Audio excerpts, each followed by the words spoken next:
Bonjour et bienvenue dans ce nouvel épisode de Contes philosophiques. Pour fêter notre entrée dans cette belle saison que l'on appelle automne, je souhaiterais lui faire hommage en lui offrant le thème de cette histoire qui s'intitule La sagesse des feuilles d'automne.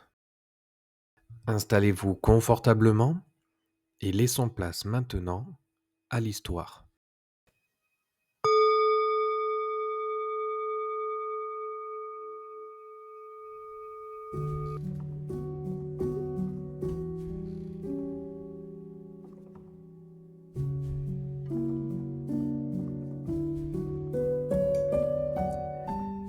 Il était une fois, en bordure d'un village où les cheminées commençaient à fumer, vivait un vieil homme. Il n'avait pas d'autre bien que ses pensées et le grand chêne solitaire qui trônait au milieu de son jardin. Chaque automne, le vieil homme s'asseyait au pied de son arbre, observant la grande transformation. Les feuilles, autrefois d'un vert uniforme et arrogant, s'habillaient de nuances d'or, de pourpre et d'écarlate. Un jour, un jeune homme, pressé par l'arrivée du froid, vint le voir. « Vieil homme, lui dit-il, pourquoi restez-vous là à observer une telle déchéance ? Le vent est en train de voler toute la splendeur de cet arbre. » Le vieil homme sourit doucement, sans détourner le regard des feuilles qui virevoltaient. « Ce n'est pas une déchéance, mon ami, mais une libération.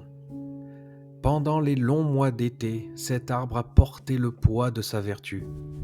Il a capturé la lumière, offert de l'ombre et nourri de petites créatures. Maintenant, il ne s'appauvrit pas, il se simplifie. » Le jeune homme, dubitatif, ramassa une feuille craquante. « Mais elle est morte, n'est-ce pas ? Elle n'est plus utile. »« Non, dit le vieil homme, elle a accompli son but. Elle a vécu son temps de force, et maintenant, en tombant, elle prépare le sol pour la vie à venir. Sa décomposition nourrira la terre, et de ses restes naîtra la promesse d'un nouveau printemps.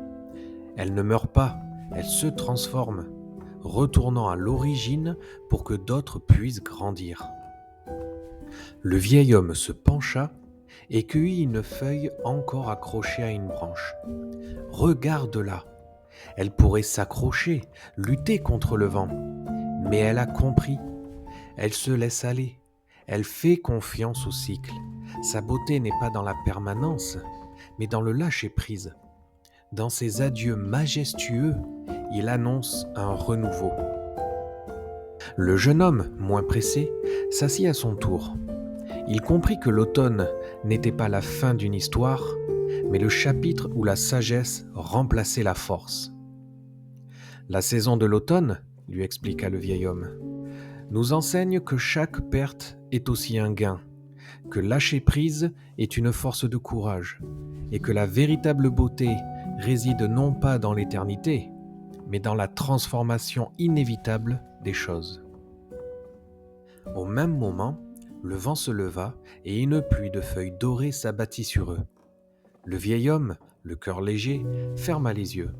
« La vie, dit-il, est comme cet automne. Nous nous accrochons souvent à nos certitudes, à nos jeunesses, à nos victoires.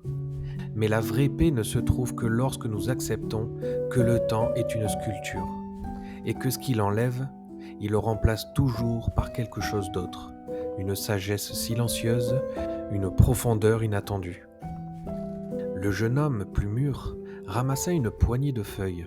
Il n'y voyait plus une déchéance, mais la splendeur d'une fin qui contient en elle la promesse d'un nouveau début.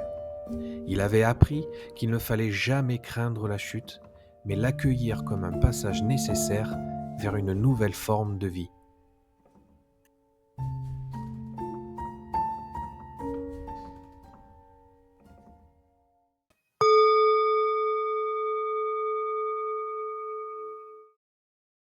Sur ces belles paroles, l'histoire prend fin. J'espère qu'elle vous aura plu. À très bientôt pour un nouveau conte, et d'ici là, portez-vous bien.